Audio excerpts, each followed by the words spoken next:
We have the net profit, which is coming at 2,694 crore rupees, which is higher than the poll at 2,480 crore rupees. Even the revenue number is at 16,241 crore rupees. The poll, in terms of the number that was expected, was at 15,850 crore rupees. So it's a top-down beat so far. The profits higher than the poll and the revenues higher than the poll as well. As per the poll that was suggested, the underlying volume growth was seen between 0 to 1%. So that will be an important number to track for HUL. For now, the stock is surged to the day's high. It is up 2% on that beat that has come in on revenues and profits. In fact, let's go across to our colleague Mangalam Malu, who's standing by with the initial review. Mangalam, what did you make of these numbers? Well, these prima facie look like they are better than expected when it comes to the top line, the EBITDA, as well as, the bottom line as well. So it looks like the first quarter of Priya Nair has flagged off in style, and quite the contrary to what the company had said in its quarterly update as well, when they said that, the business will actually see flattish sort of growth. So it implies that maybe towards the end of the quarter, there was a big jump that came by. Now all eyes will be on two numbers. One, the volume data, and the second one will be the outlook that the management has for the second half of this year, largely on account of recovery coming in on the GST cuts that have happened and the festive season demand. I'm looking at the EBITDA, the margins coming in at 23.2% as well, slightly higher than the company's own guided band of 22 to 23%, but more importantly, much above the street expectations of 22.5% as well. So all these factors working well for HUL so far. These numbers slightly better than expectations. We'll get some more details and come back to you, but prima facie looks like a mild beat. So, Mangalam, just a correction there. The revenue that was flashed earlier was the consolidated number that was above 16,000 crore rupees. We do have the standalone revenue number, which has come in at 15,585 crore rupees. The net profit, of course, remains same at the 2,690 crore mark. The revenue slightly lower. I wouldn't say it's lower, but it's a 300 crore difference versus the poll.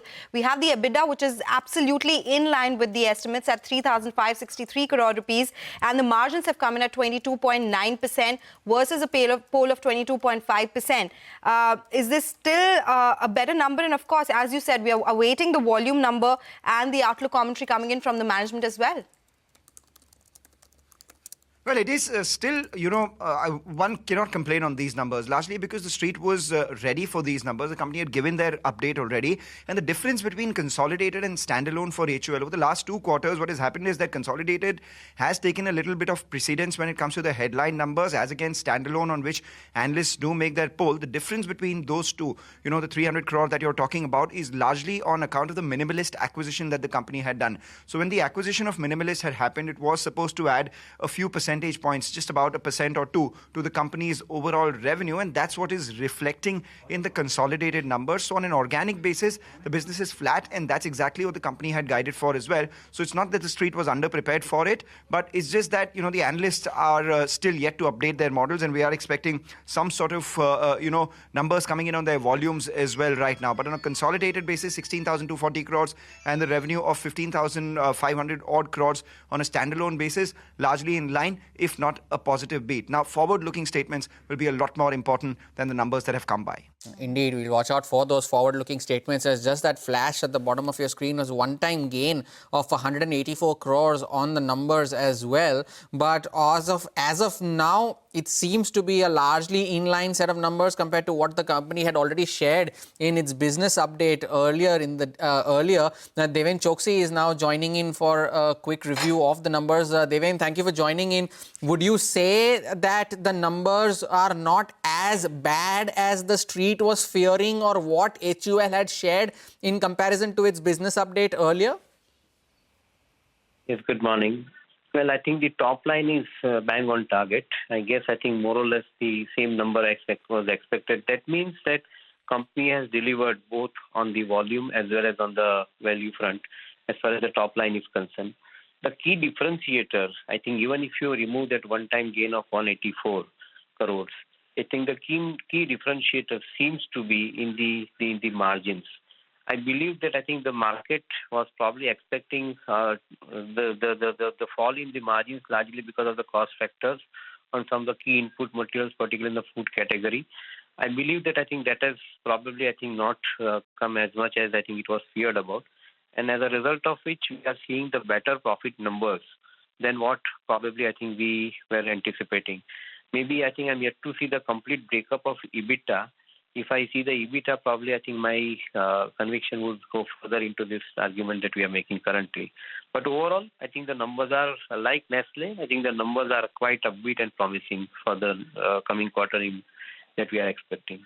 So the EBITDA has come in at 3,563 crore rupees. The poll threw a number of 3,560 crore rupees. Margins at 22.9%, largely in line with the 22.5% margins that there was there. Deven, the stock has come up from the highs. Is amongst the consumption pack, is HUL your topic? What are the other stocks which you like versus HUL, or do you think this will continue to be the big growth story? Yes, I think this continue to be remaining a strong story, particularly because of the fact that I think in each and every product category, they have probably, I think, started using the AI for demand generation part of the activity, and as a result of which, I think the production process has been quite rationalized, as I would call it as, along with the distribution. So gone are those days wherein I think these companies used to produce in anticipation of market demand. Today, they are using the AI to predict the market demand, and as a result of which, I think those desperate sales and discounts, I think, have gone away in my viewpoint. And that is reflecting into the profit margins, even though I think the growth is remaining slightly tapered off in this period. But overall, I guess I think both Nestle and HUL, both of them are indicating that the consumer demand is back. And once we see the detail from tier 2, tier 3, what exactly have contributed, probably I think this could get validated. But overall, I guess I think the numbers are pretty much in line.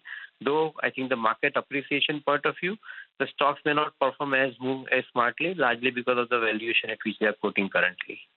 Deven, thank you for joining in for a quick lowdown of HUL's numbers. We'll go back to Mangalam for another quick update on the numbers. Mangalam, tell us more.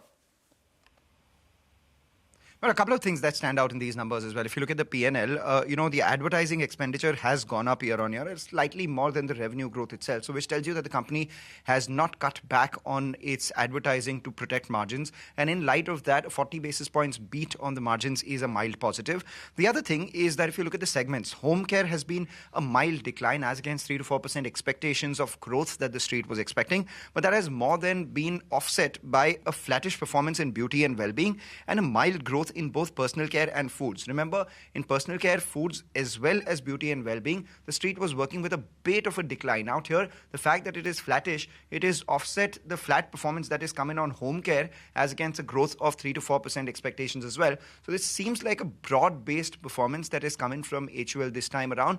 Low single digits, obviously flat performance, which was expected on account of a couple of factors, the GST transition, and the first half of the quarter had unseasonal rains and flooding in many parts of the country as well. So all in all, goes down as an in-line to mild positive set of numbers for HUL. The rest depends on the volumes and the commentary coming in from Priya Nair.